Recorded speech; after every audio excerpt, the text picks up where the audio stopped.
Welcome to the Clear the Shelf podcast with Chris and Chris, the show that meets at the intersection of education and entertainment to discuss online arbitrage, retail arbitrage, wholesale, and all facets of selling on Amazon. We'll bring you news, tactics, strategies, insights, stories, and interviews to help you grow your Amazon business. And now, here are your hosts, Chris Grant and Chris Racic. What is up, everybody, and welcome to Clear the Shelf with Chris and Chris. We're kind of relaunching this podcast. I've done a full 3 episodes in the past, but fortunately, Chris Racic, the co-host, my co-host here, decided to kind of give me the kick in the pants I needed to get this thing kind of back on track, and so thanks for that, first of all. And let's go ahead and let's just get into the show. So how's your week going so far, man? My week's going really well. In fact, the entire month is going pretty well as far as personal sales. I'm really excited about that. I got some things coming together, and I mentioned it in the Discord, and like some days there are just certain sales days where you can't check Seller Central without seeing a higher number. Some days you're just locked in. And it feels like a lot of my month there've been a lot of those days this month. So it's a great feeling, to kind of bust through. Yeah, that is always a nice feeling, that the kind of success kind of builds up on itself. And of course that's a little top of mind for me right now, because I'm reading the book that you told me to, or you shared. I'm gonna totally blank on the name of it right now, but what the motivation myth. Yeah, absolutely. Yeah. Fantastic book. And I think maybe later on down the road, maybe we'll talk about that for a whole episode, because I think there's a lot of takeaways for the Amazon seller. Absolutely. Before we dive in, let's talk a little bit about what we're going to be doing here. So we are going to be doing a weekly podcast from here on out with myself, Chris Grant, and my co-host, Chris Racic. And we're going to be talking about all of the things that arbitrage sellers are interested in. We're going to be talking about retail arbitrage, online arbitrage, probably get into a little bit of wholesale. And we're also going to be bringing on guests on occasion, but mostly you're going to hear our voices. Or see our faces if you happen to be watching this on YouTube, because of course we have to post this to YouTube as well. But I want you to know a little bit about what you're going to be getting, because this kind of came out of Chris chatting with me a little bit about how there wasn't really any content that he loved about arbitrage out there in the podcast world. There's plenty of it on YouTube. There's plenty of Facebook groups. There are a couple of arbitrage podcasts that have been around in the past and are even around now, but nothing quite hit the spot. And so we're going to try to do that. And I hope that I think we'll hit the mark. It'll probably take us a few episodes to get our stride, but I think once we do, this is going to be a lot of fun. It should be educational, whether you're a new seller or have been around the block a couple of times. And it's also going to just be a good time. Otherwise, I don't think we would continue doing this. So, Chris, I appreciate the kind of kick in the pants on that. And we've got a topic we'll hit today, and then we'll have a topic every week. But we're going to start off with a little bit of news, and we've got quotes. We're going to talk about books that you should probably read, or at least grab the Cliff's Notes for. And am I missing anything? No, I kind of envision it, as mostly, because there's nothing like, your office hours. I like listening to watching your office hours. It seems like the money must be in private label as far as the gurus go, because the ratio is way out of whack as far as, you can get private label information everywhere, but, arbitrage it wasn't represented fairly, I thought. There wasn't anything that I would want to listen to, as I hop in the car and I've got 20 minutes to kill, so I really didn't expect you to say yes when I asked you. It's like one of those things. Like I was a little hesitant to even hit enter, to send the message, but I'm glad you did. It's funny. I had the scenario playing out in my head of people discovering the podcast, and I think it goes something like they'll see Clear the Shelf and they go, "Oh, that's Chris Grant, cool," and then they'll see Chris and Chris, and they'll say, "Oh, it must be Chris Green, right?" No. They go, "Oh, maybe it's Chris Anderson. That's always fun." Nope. And then then they find out and they go, "Chris who?"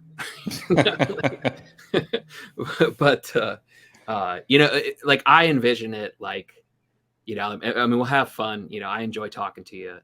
It's always a good time. But I kind of envision this as a good portion of it will kind of be kind of eavesdropping on my coaching call, because I definitely want this to be, not only do I want to be a part of, a podcast that provides education, but, I want to learn stuff too, because I'm always learning and I'm always interested and consuming as much content as possible. So. We'll definitely have to have those other Chris's on as guests. I think that Chris Anderson would be a lot of fun. Chris Green, of course, is the OG of basically all things Amazon. So they'll probably be good guests in the future. But no, I'm definitely glad we're doing this. And I know we've got an interesting topic tonight, or today, whenever you might be listening to this. And it's one of those things that, I don't know, it's almost perennial. You hear about it, in some Facebook group, or you hear about it on Reddit. If you ever go over there, you definitely hear it in places like the Amazon seller forums, which I'll just come out and say it is an absolute cesspool 95% of the time or more of either bad information or people just complaining. But I know that we're going to be talking about arbitrage is dead and some other myths. I guess what's your take on that? Is that something that you're like, oh, you know what? Maybe I ought to stop and take a second because maybe arbitrage is dead. Maybe these people are right and the sky is falling and all of that. No, I love this topic. And I think it's definitely worth exploring. Because have you ever seen the movie Stand By Me? Oh, absolute classic. Okay, yeah, absolute classic. Anybody listening, if you haven't seen it, it's an 80s requirement as far as classic movies, right? But so there's a scene where all the kids finally, leave their parents' houses and they're off, for whatever, the hangout time that they're about to have. And the one, I think it's Jerry O'Connell's character. He goes, "You guys want to see a dead body?" and I thought about that and follow me here.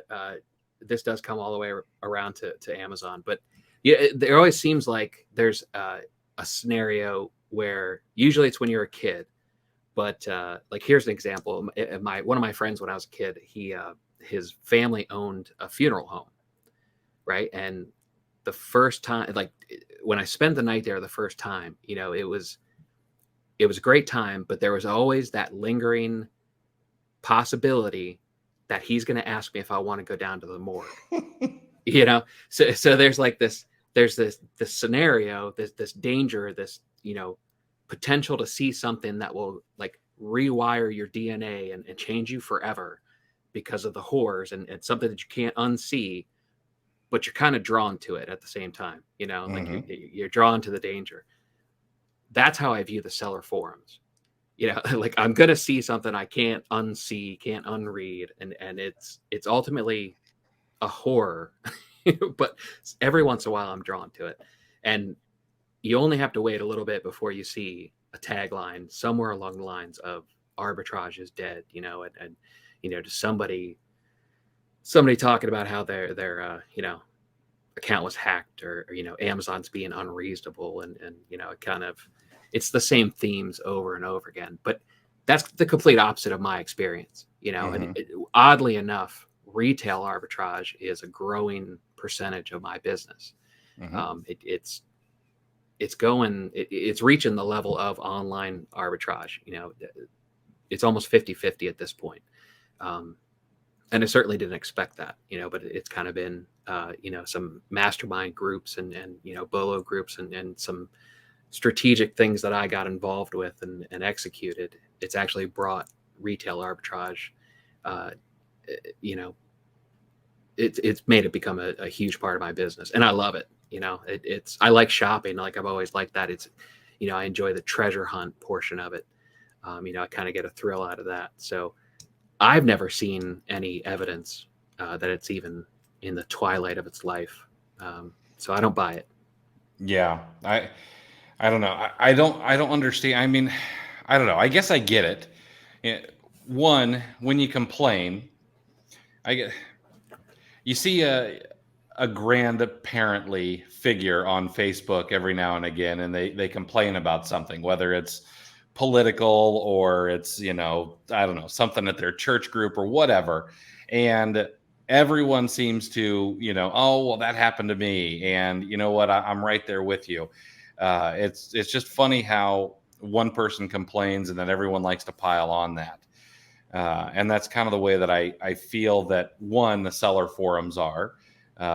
People are looking for a place to vent. But two, it happens in Facebook groups and other places as well. Someone, I don't know, seller performance doesn't accept a receipt, or they can't get ungated, and everyone is like, oh, well, that happened to me, and this is all over and it's all ending. I try to explain that to a lot of people when I talk to folks. They're like, oh, well, I read, or my favorite is, someone said they heard. And I'm like, listen, whenever you start with someone said they heard, I'm like, you need to take it with a big grain of salt, because one, playing telephone with that kind of information is never good. And two, who did they hear it from? I mean, I could make something up and say that. But I'll tell you what, let's start with one of the most pervasive myths. You can't make money with retail or online arbitrage like you used to because there's more competition. So I want to get your thoughts on that, and then I've got some as well. Yeah, I don't, like I'm not a big seller. Like I should say that up front. Like I'm no expert here. I'm actively trying to grow, but I am not a large seller. And I won't pretend to be. I don't know if I just kind of jumped in the fire when I did, because I'm at about 3 years now, as far as selling on Amazon. And maybe it might have been the nature of how I did it, because I always joked about myself that I was a perennial test buyer. I wanted to, I don't know if I actively wanted to avoid having a story of, going deep on something and getting burned, but I don't know. I just kind of came into it. I took your advice to heart, about going wide and not deep. Mm-hmm. And I just kind of trained myself and kind of jumped into this or found your tribe, with the philosophy of just constantly finding new products. Mm-hmm. So it really doesn't hurt too bad if I lose an item, if I lose a replenishable. Now it does hurt. I won't say it doesn't hurt at all, but obviously, if it's something really good, I might stomp my feet and and get angry about it, sure. But I'm constantly looking for new stuff, and so that's just kind of how I was wired when I got into this. So competition doesn't. I mean, it's frustrating, because competition. This is you don't have to venture too far before you get into the price tanking and stuff, and mm-hmm. Just generally more sellers coming onto a listing that you're on. Usually, good things don't happen, when that happens. But I'm always looking for new stuff. I've always got scans going, and I'm hitting the stores and discount stores, and a lot of the retail places I hit don't have a lot of repeat inventory. Mm-hmm. They're not, the store itself is more of a replenishable than items itself. I know that they're going to work deals, getting closeouts and stuff like that, and in general they're going to have a good supply for me. So I try not to get it let it get to me, and I certainly don't think there's some grand, saturation, that's about to hit the tipping point. Yeah, I would agree with that. I like what you said there about one of your stores being a replenishable rather than the product. You don't necessarily have to think, okay, well, if this product goes there, so goes my business. Because as long as that store is open, I should be able to hit it on a regular basis over and over again and find products continuously. I kind of like the way you think of that. Now, I would add to this: is there more competition? Well, from the time that I first started, yes, there's absolutely more competition, and uh, I would say that the competition has gotten a bit more mature. I don't know how many folks have been around Amazon as long as I have. I know Chris Green, and there are a few other sellers who've been around, longer than me that I know personally. And so, yes, the landscape has changed. It's no longer a toddler throwing a fuss. It's now a teenager, and Amazon can be a little angsty at times. Um, and so the competition is different. I think that there are more business savvy people on Amazon as sellers than there used to be. It used to be, it was the people who were selling on eBay. As a matter of fact, people should know that Amazon got started. They were out sniping eBay sellers to bring them over to Amazon. I don't know if a lot of people know that or not, but Amazon would actively message eBay sellers and say, "Hey, come on over to our platform and check it out over Wow. here." uh, and and you've got those people who have grown up and matured on the platform, and they realize, well, I'm not going to get a 40 or 50% margin on my products like I could a decade ago, but that's okay. I'm going to turn inventory so fast that a 10% margin is going to be all right, because it's going to build on top of itself. And then of course, you do have some people who are out there, and maybe they're only looking for points on their credit cards, and that's kind of the way that they sell on Amazon. They don't want to make any money; they just want to churn credit card points. But the other thing that I think happens, and I think this is where most of the problem comes in: people want to get started on Amazon, and maybe they go out and they watch some YouTube videos, or now they're going out and they're watching TikToks while Netflix is going in the background, and they see people who are going in and shopping clearance and flipping that on Amazon.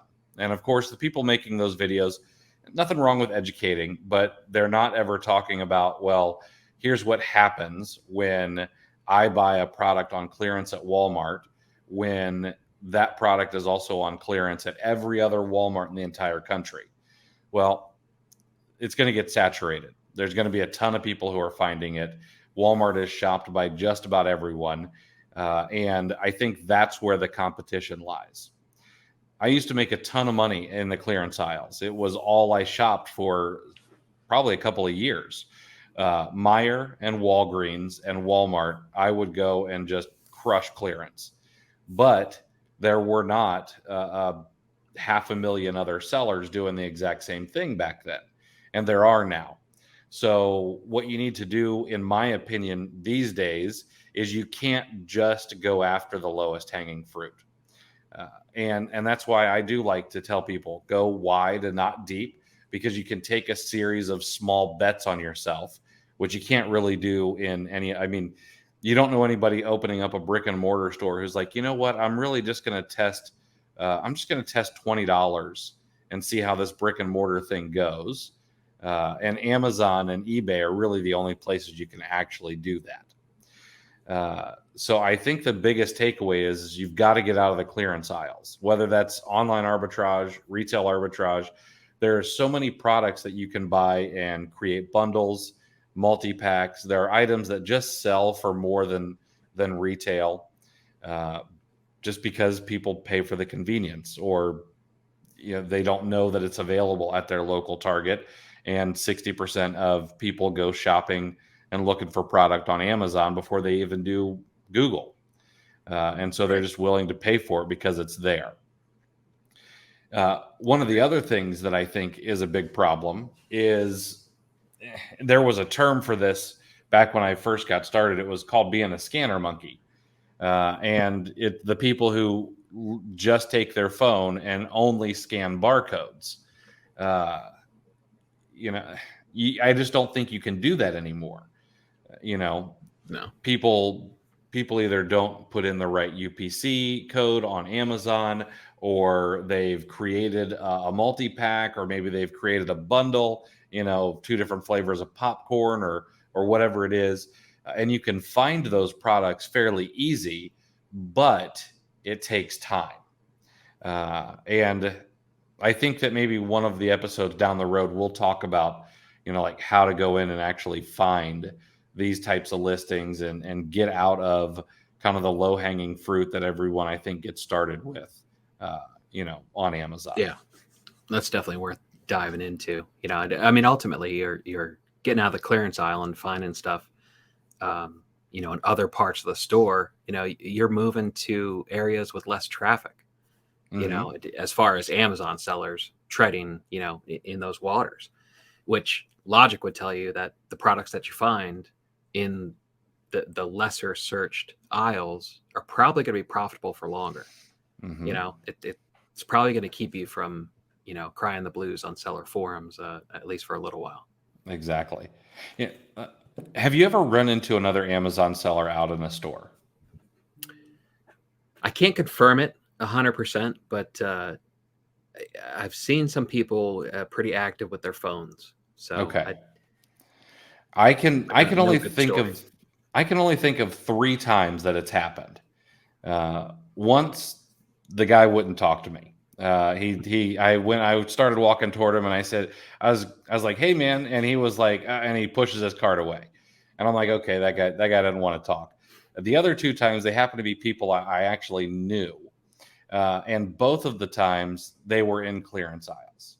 I was there, they were there, but I've never run into anybody while doing retail arbitrage in the full priced pantry aisle. It just never happened. So Right. I think that's a big thing. Let's talk about another myth. You can't scale with arbitrage. And I know that this is often something that people talk about with retail arbitrage. But I'm going to completely disagree, but I want to get your ideas first. Yeah, I disagree. It's a continuation of what we were just talking about. It's about moving away from the clearance aisle and into the normal aisles, and simply scanning it. I think there are way too many people who have ROI expectations that are way too high. I don't think people understand, that it's okay to grab something at 30% ROI if you can move a few dozen every single month, and it's not in the clearance aisle. It's just on the shelf. It's the regular priced product. It's always in stock, and you can make money and you can build a business with those kind of numbers. There are a lot of really successful people, and if you can actually talk to some of them, and kind of pay attention, you kind of realize that it's less about the ROI and just simply more about moving the products, just getting those sourcing dollars back and the profit and flipping it just as many times as you can. There's that exercise of somebody with 100% ROI that could sell it twice in a month versus 50% ROI, but they can flip it 5 times or 6 times in the same month, and then you run the numbers over the course of a year or whatever it is, and it'll change your attitude about it real quick. Oh, absolutely. Yeah, it is really fascinating. People who I don't know, I almost think it's a detriment when someone's like, I don't accept anything less than 100% ROI. And I mean, maybe when you're just getting started, that's okay. But I think you need to move away from that really, really quickly.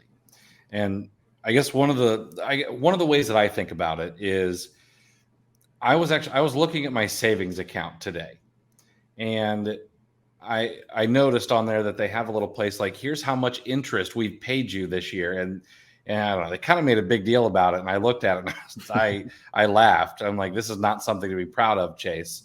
And it was like $1.50. It just super small. So there's not really anywhere else where you can get even a 30% ROI on your money.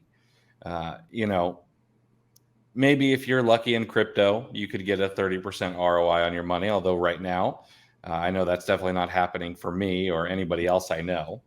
But Amazon allows you to get that ROI on a regular basis over and over again. There are going to be some losses. It happens. You're gonna take an L on occasion, but as long as you've gone wide, you're going to be able to kind of hedge your bets a little bit. And then you can scale that up, as long as you reinvest your profits. So, and I'd love to say like, oh, well, you know what? There's no examples that we can show you, but I know of some. I've interviewed some. There's a guy by the name of Dan. Him and his team, they do retail arbitrage, I think exclusively, mostly in the clothing and shoes. And they've scaled their team. I want to say that they either hit 8 figures last year or they're going to hit 8 figures this year. And that's just with retail arbitrage.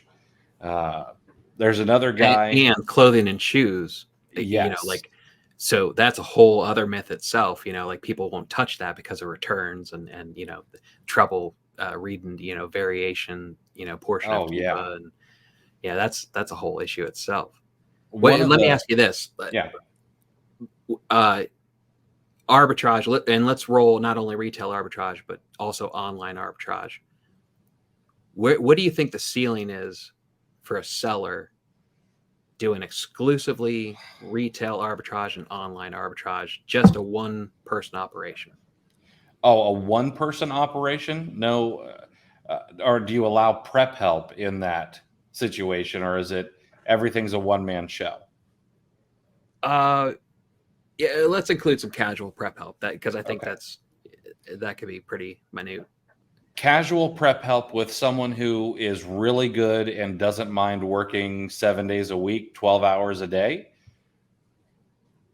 I would say 2 million, maybe 3 million in gross sales, depending on what kind of products they like to flip. Wow. See, now that's a serious volume there. Yeah. And that'd be a lot of hustling. I mean, it definitely would not be something you could, you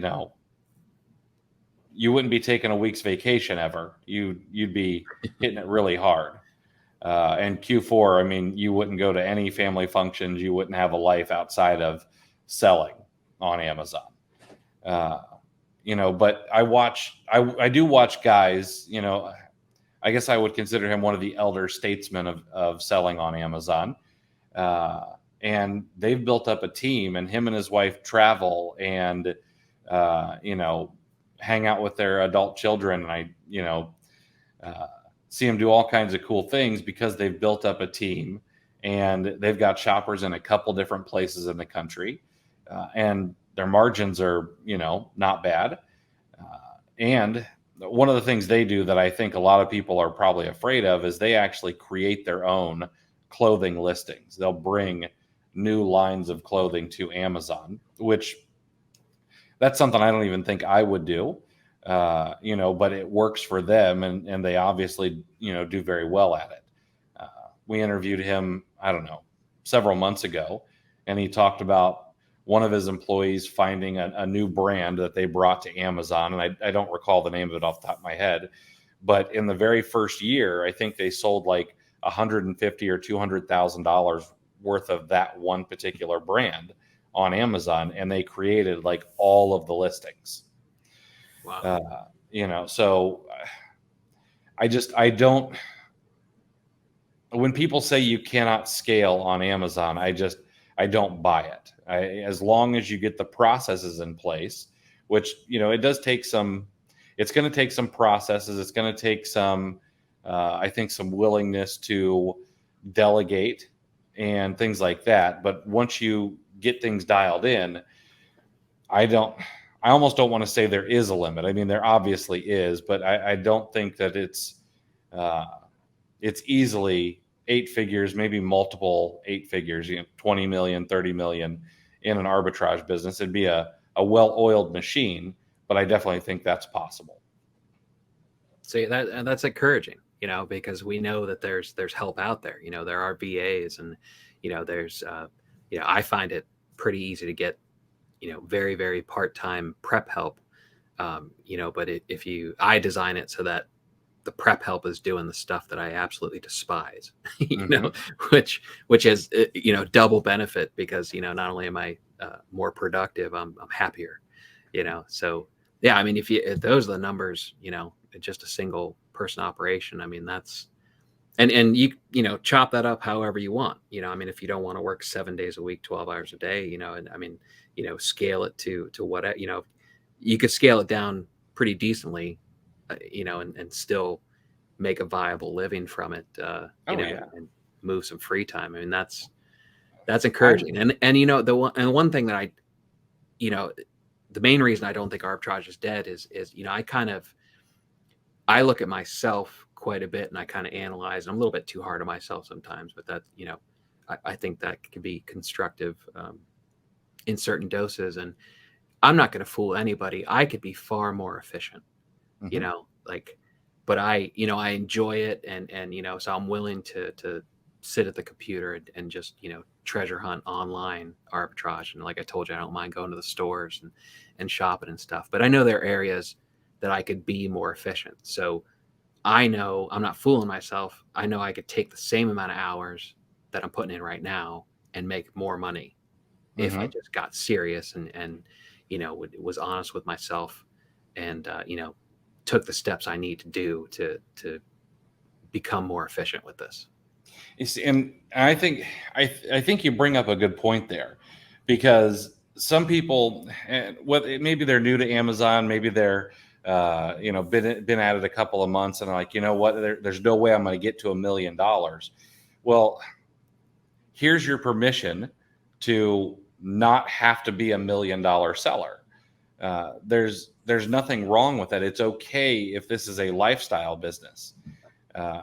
My whole goal of helping people sell on Amazon or answering questions, things like that, is, I mean, just to be able to help people get out of the rat race. And I know some people who do this as a side gig, and they don't want to do, they don't want to quit their job. But I know a lot of people would be a lot happier if they didn't necessarily have to go punch a clock or report to a boss. I know that it's made me a lot happier not having to report to somebody or have somebody looking over my shoulder. And to do that, it does not necessarily require you to sell 7 or 8 figures on Amazon. You just need to be able to pull out enough money to be able to replace your income, or maybe even a little bit better. And that's okay too. When I see people post, their screenshots in social media, I'm like, that's awesome. I'm happy for them. And it took me a long time to be like, oh man, you know what? I don't know if I'm ever going to get there. And I finally realized I don't have to. It's kind of like golf. I'm not, if you and I go out and play a round, I'm not really playing against you. I'm playing against myself. I want to do better than I did last round. And I try to start thinking about Amazon that way. Do I want to beat last year? Yeah, absolutely. But I can do that in a couple of different ways. One, I could sell more and try to keep my margins the same. Or two, I could maybe try to increase my margins and sell the same or a little bit less. There's not really a wrong way to do it, as long as you're, I guess, making yourself happy. Yeah, absolutely. It's like now, if listeners who aren't in the VIP, but we have this channel in the Discord called Box Wars, and people post the boxes that they're shipping out, into the Amazon warehouses, and it kind of got to the point where the shipments were so big, I think it discouraged smaller sellers or smaller shipment amounts from being posted.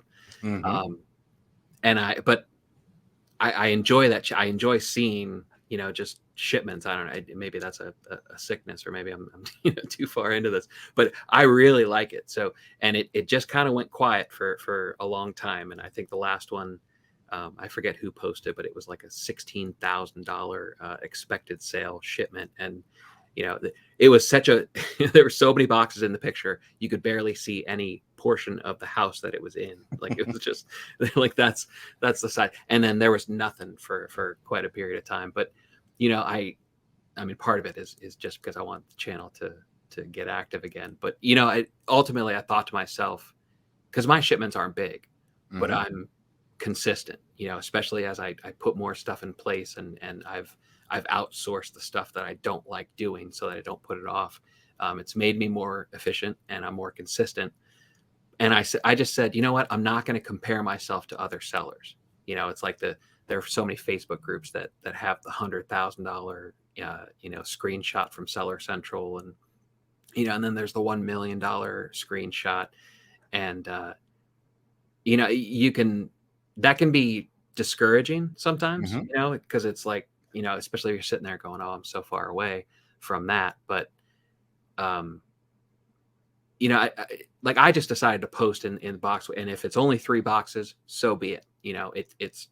Guess what, another week I got a shipment out, and I'm Mm-hmm. happy with it.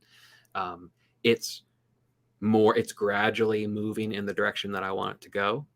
So I'm just going to be proud of it, and I'm going to share it, and Yeah. hopefully get one of my favorite channels back to life in the process. So that's big with me, is not comparing myself to other sellers, and it's, you shouldn't compare yourself to the people posted in seller forums, because you don't Mm-hmm. know. You could hear a story where somebody is like, oh, they won't accept my receipts. You don't know how that person annotated it. That Mm-hmm. you don't know what tribe they're in. I mentioned it earlier. There's something to be said about what the tribe that you find, as far as where I mean, maybe some people do it solo, but obviously it's better to have a support group, and somewhere where you can ask questions and whatnot. And there's a pretty wide range of tribes that you can get into, and each tribe is probably going to have different philosophies and procedures and methods and advice in general. I mean, your tribe's a good one. I love it. It's been great for my business and my journey, and I think a lot of people would agree with me. But not everyone is in the same tribe. Mm-hmm. There's plenty of bad advice in the forums, and so everything has to be taken with a big grain of salt. And I've been better since I consciously decided to not compare myself to other sellers. Just get better, keep going. Mm-hmm. You brought up something that kind of goes nicely into the next myth about Amazon not accepting a receipt as like proof of authenticity, or something like that. And that being one of the things that, is proof that arbitrage is dead or dying. Let me ask this, have you ever had to prove authenticity to Amazon on a product? Yes. Okay. And I had to do it twice on the same product. I got double dipped on it, actually. Oh, nice. Was it a paper receipt from a retail store, or was it a receipt via email from an online store? It was it was a GameStop order, Okay.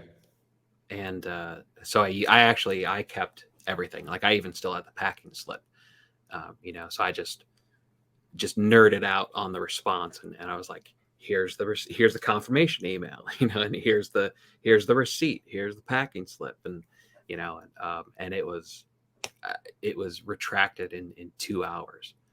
Yeah. Um, so I saw this recently. I saw someone say, "Oh, well, Amazon, they won't accept my retail store receipt," and that was proof positive to them that it's game over. I got to find another way to sell on Amazon. I've either got to go to the private label route, or I've got to go wholesale only. I'll give everyone. I don't know. here's a spoiler alert, I guess. Sometimes Amazon will not accept wholesale invoices either. It happens. Maybe it's bad training. Maybe it's someone who is overworked and not actually looking at your invoice and looking at the information you sent. I can tell you from personal experience that last summer when I got suspended, uh, I know without a shadow of a doubt that Amazon was not reading my responses. I was getting a rejection notice within 7 minutes, and my my plan of action was long enough that it would probably take someone 7 or 8 minutes just to read through it and look at the supporting documentation. Uh, and it was, that's just the way it is. They have so many things to go through that they don't always look at what you're sending into them. But the other thing is sending in things properly. I would almost bet money that for people who do not have receipts or invoices accepted, that they're probably not annotating them properly. Now, it's going to be different for ungating. It's going to be different for, showing Amazon that something is authentic. And I think we'll focus on authenticity issues just for time's sake. But with authenticity issues, they do accept store receipts just about 99.9% of the time. I'll give myself that 0.1% just as kind of a hedge against, them accepting it 100% of the time. But a couple of things that you should do that I've always found is, one, you need to make sure to mark up the receipt really well. Highlight the item. If it has a UPC on it, make sure that's highlighted. You can mark out the price if you want to. I always write the title of the product that's on Amazon. I mean, word for word. So if it's Nike LeBron James, yellow size 12, pack of 2 in quotations, I make sure to write that out exactly like Amazon has it.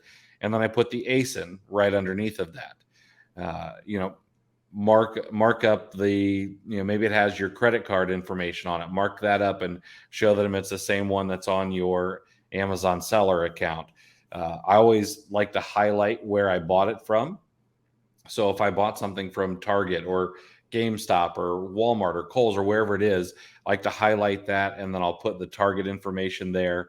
I'll use their corporate address. I'll put their phone number, and just call everything out to make things really, really easy. And it usually becomes pretty simple. The other thing I hear a lot is, oh, Amazon's not going to accept your receipts from, TJ Maxx or these other closeout and discount stores. Have you ever had an issue with a product from one of those stores?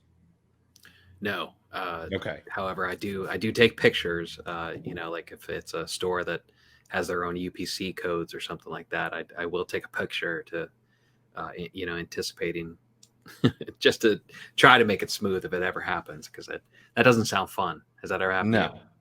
It has happened to me from TJ Maxx, but it's also something I do. If I buy from TJ Maxx, Marshalls, Tuesday morning, one of those closeout places, I do take a picture of the product. Matter of fact, we were just prepping some things from a closeout store, and I said, "Hey, take pictures of these right next to the receipts. I want to be able to match them up if I have a problem." Because you need to make sure that those little SKUs or ACE or UPCs that the store uses matches up on the receipt. Plus, you got a picture of the item.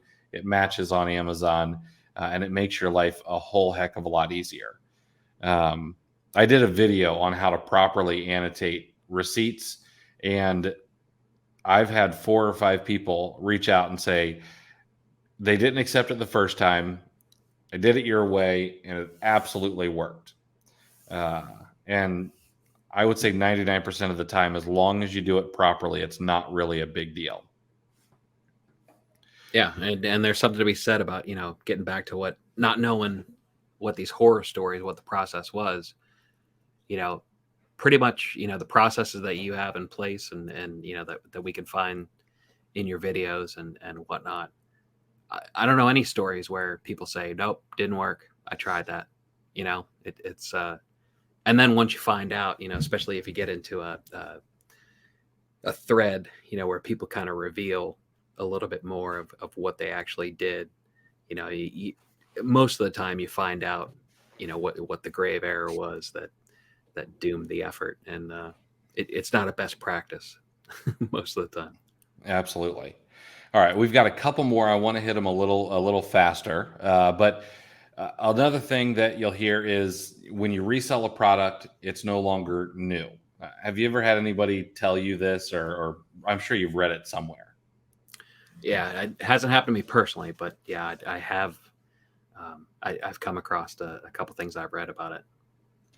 So I think what happens when those folks are like, oh well, if I buy something off the shelf at, we'll say Target, I buy a box of Legos off the shelf at Target, it's not new anymore because it's been taken out of the store. Well, that's not true. I think we all know that if my wife buys my son a box of Legos and buys it off the shelf, wraps it up in paper, and then he opens it for his birthday, he's getting it in new condition. But I think what people do is some brands, not a whole lot, but some electronics companies especially will say, well, you know what, if you bought this from a third party seller, it's used, and so we're not going to honor the warranty. And if that's the case, yes, that should be a brand that you try to stay away from. And I can't think of any off the top of my head that do this. Oh wait, Yeah, Linksys would be one yeah, that used to pull this a lot in the past. So, but there's two things to that. Number one, they're just trying to use a technicality to try to keep third party sellers from selling products. But number two, when's the last time that you actually A, tried to use a warranty on a product, and B, have you ever had them ask you for chain of custody to try to get something fixed under warranty? Uh, it's exactly. it's just not going to happen. It's one of those things where it's one of those calculated risks I think you have to take, because any brand could say, well, we're not going to honor the warranty if you bought this from Joe's Bait and Tackle on Amazon. But I don't think anyone's ever going to do that. Now, just to play devil's advocate, Hmm.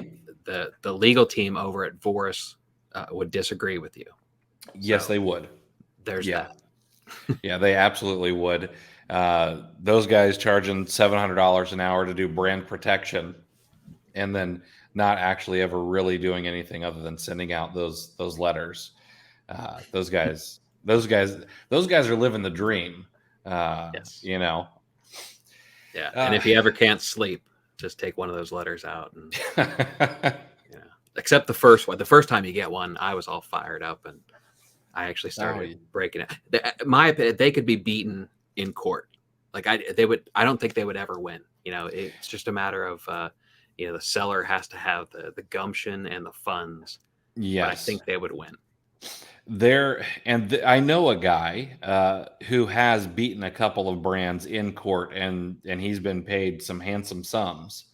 He doesn't make a big deal about it, but he's a guy who has the gumption to do it, and he's someone who he's good with details, and so he's poured over, you know, legal documents and contracts and all kinds of stuff, and he has beaten, I want to say, two or three brands and actually made quite a bit of money, uh, kind of teaching them a lesson. So he's doing the Nice. Lord's work, and he's doing Yes. it quietly. So I appreciate him for that. Uh, Arbitrage violates Amazon's terms of service. Oh, this is the haymaker in the chats whenever you see it. There's always a couple times I've seen it where somebody comes in, the conversation's going a little bit, like, hey, I want to do arbitrage, but and they're getting their ducks in a row and they're getting all sorts of random advice from different directions. And then somebody comes in with what they think is the hammer, and they go, well, have fun when your account's suspended because arbitrage violates Amazon's terms of service. Drop mic right there. See, I don't know. I've read a lot of the terms of service. I'll be honest, I haven't read all of them, but I do try to keep myself abreast of what's going on. Does anyone ever post a link or show where it says that in the terms? No, they never even follow up on any, if anybody challenged it, they just ghost it from there. It's just like, Of course. my work here is done.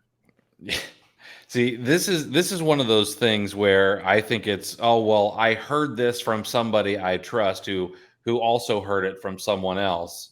But this has got to be one of the easiest falsehoods to prove wrong, because nowhere does it say that you can't resell products on Amazon.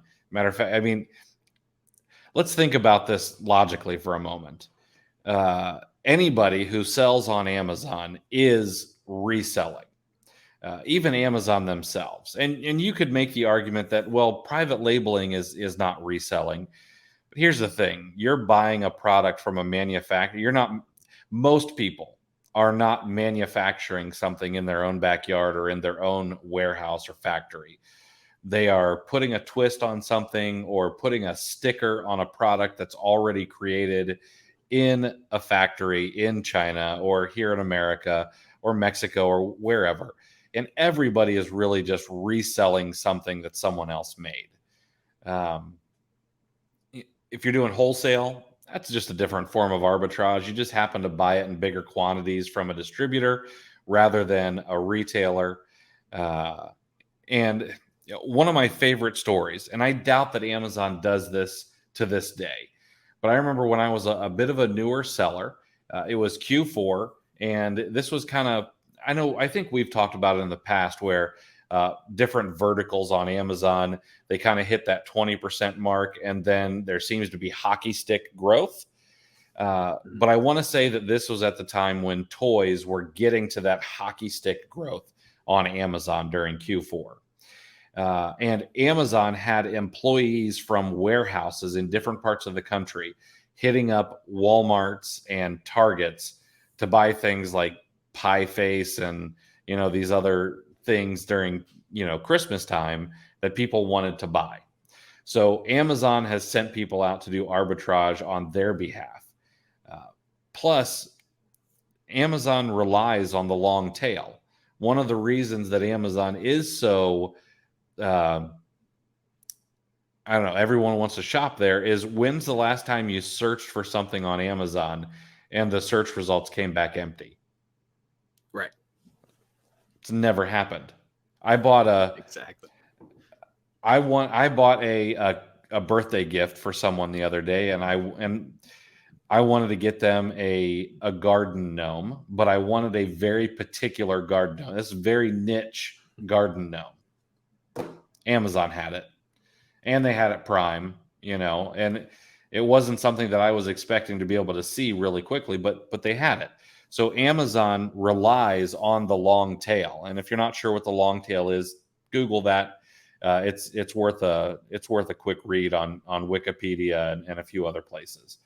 But Amazon cannot get the long tail products from private label sellers. They can't get those long tail products from most wholesale sellers, because if you've got to buy, 100 units of something, you can't have that in stock for the next 12 months. You've got to get it sold. But that's where the arbitrage seller comes in. You or I, we could have 1,500 different products on Amazon that maybe only sell twice a year. And that would be okay as long as there were margins there to handle fulfillment fees and storage fees and things like that.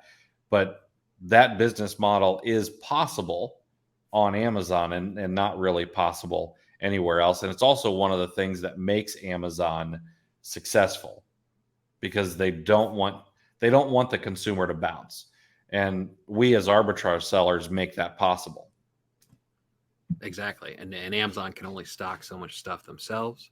Mm-hmm. This actually leads into another one that we're planning on talking about, that, and this is just kind of a basic attitude, that Amazon hates third-party sellers. They hate us. And and we can talk. The smarter way to dispel this one is to simply talk about the growth and the numbers that have been released. But you make a good point, because it's that bounce rate. If you could keep them on the site and you can employ these third-party sellers, to expand your catalog, isn't that ultimately what Amazon wants to be? The place where you find absolutely everything. They'd probably still be a bookstore if they weren't interested in providing a massive catalog to customers. And they've always been moving to that they hate us. Most of the time when you hear somebody talking about they hate us, they'll always throw in something along the lines of, Amazon's policies always favor the buyer, and they say that like that's proof that they hate us. Mm-hmm. But I don't think that's proof that they hate us. I think that's, number one, it's evidence.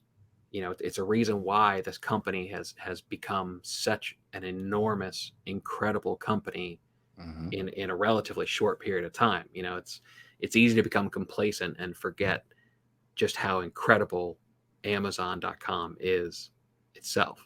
Yeah. And we get a direct benefit from that, because it's a marketplace. I forget what somebody was complaining about something, and it's, basically my comment was, well, you know what, feel free to go build your own marketplace with, I forget how many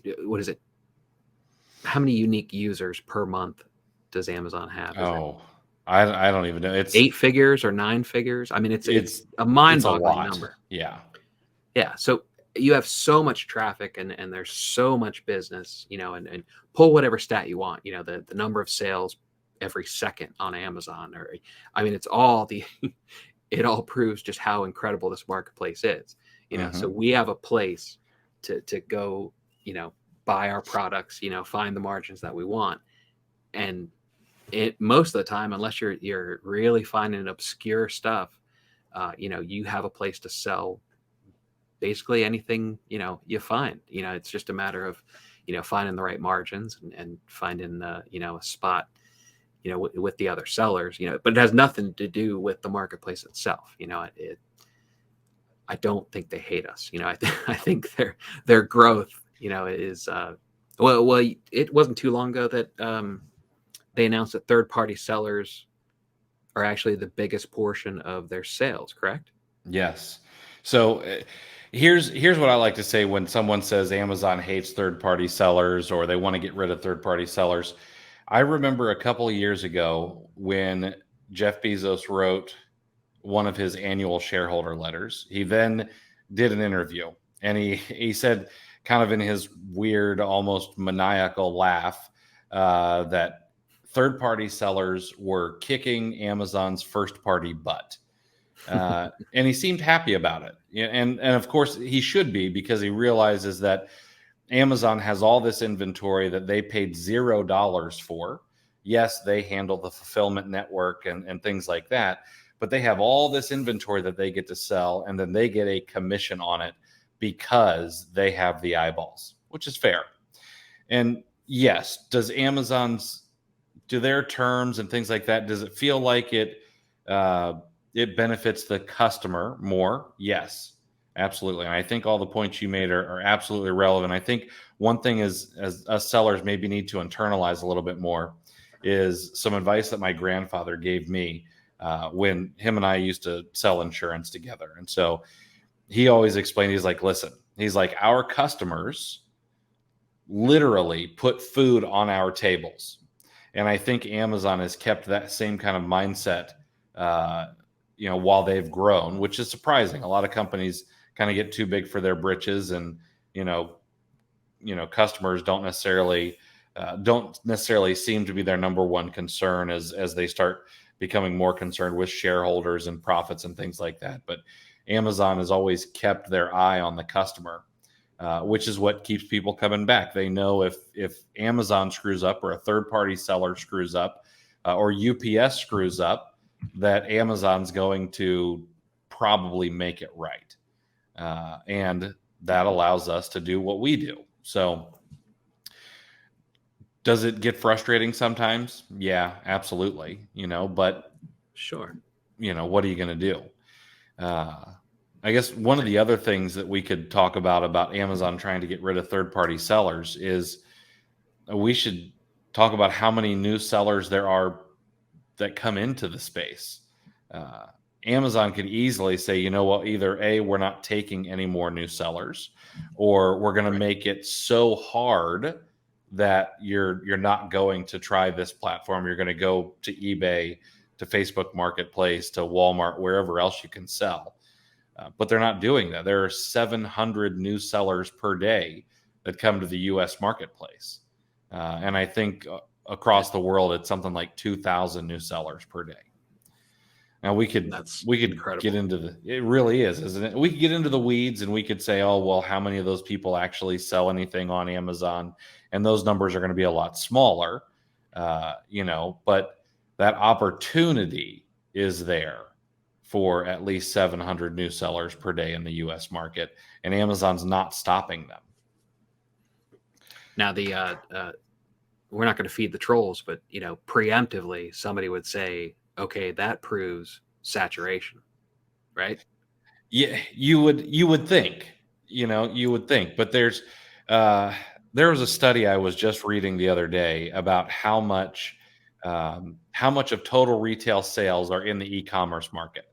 And it's right around it's like 19 or 21%. I forget the number, but we're right on the cusp of getting to that kind of knockover point. It seems that when saturation hits a certain point, and what I mean by saturation in this is, the number of people buying online.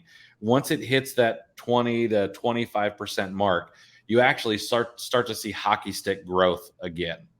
And Amazon's kind of had hockey stick growth, and it seems to be slowing down by number of, Prime users and things like that. But we're going to see e-commerce continue to get bigger and bigger. And maybe we're going way over what we said we were going to go over for our episode, but we could talk about how many retail stores are expected to close down over the next several years.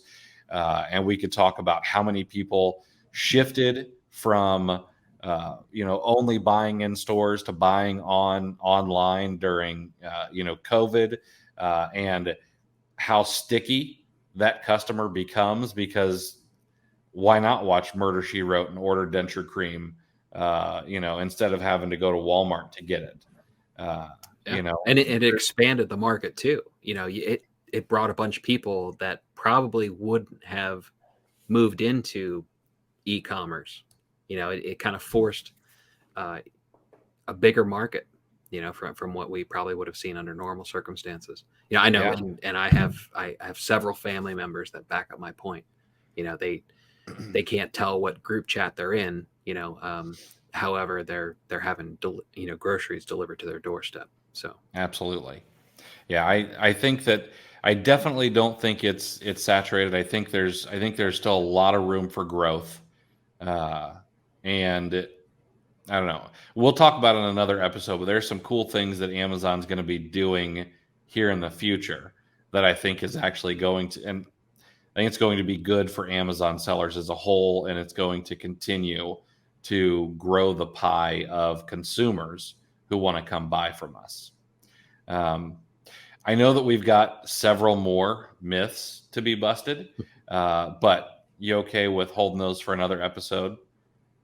Yeah, no, I think the general idea was, this could easily be a recurring theme that, because there are plenty of myths, even that aren't on our doc. So yeah, absolutely, definitely. Now, as we end the episode, and this will get a little bit cleaner and things like that as we kind of catch our stride, but we're going to try to end every episode with a quote. If you know me at all, I love quotes, and I know that Chris loves quotes as well. And so we're gonna we're going to read a quote, and then we're going to maybe talk about it for a minute or two as we close out, kind of what you can take away from, from a piece of wisdom from people who are a lot smarter than us. And so today's quote comes from one of my favorite authors, James Clear. If you haven't read his book, Atomic Habits, I think it should be required reading for just about everybody. But his quote today is, "One roadblock almost never ruins you.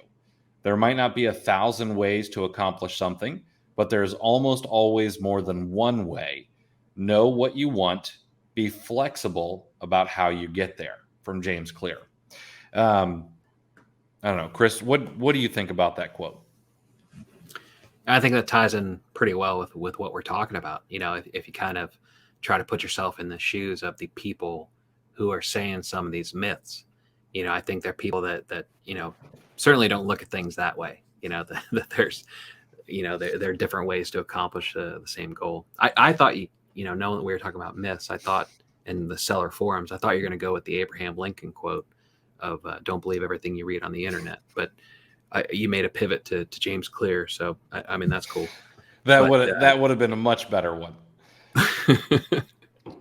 But no, that's and James Clear and Atomic Habits. You mentioned Atomic Habits. I put the motivation myth right below it because it had similar impacts to me. Reading it, it was kind of mind blowing. The way. I think a lot of it is the way it's delivered and stuff. And James Clear is fantastic.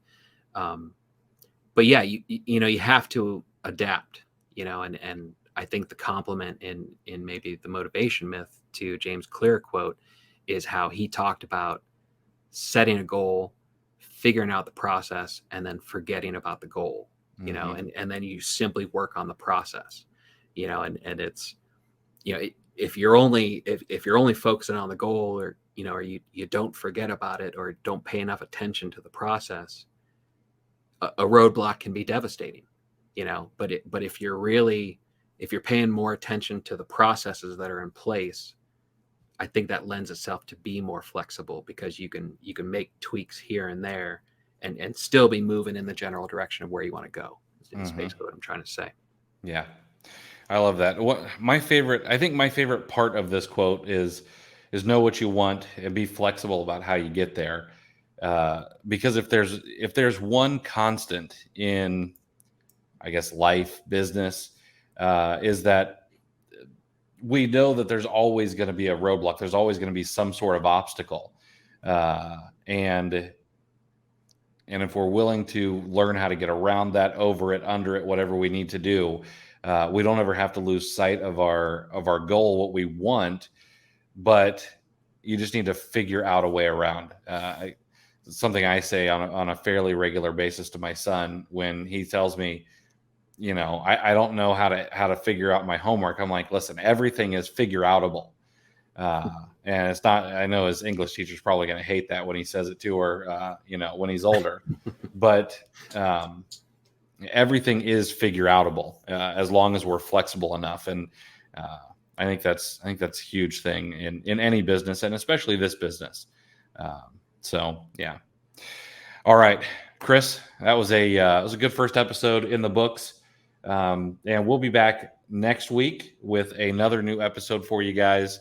We'll hold off on telling you what it's about quite yet in case we decide we want to go another direction. But come back every single Tuesday. We're going to have new episodes both on, anywhere you listen to podcasts, Apple, Google, think Stitcher, Overcast, all those other ones.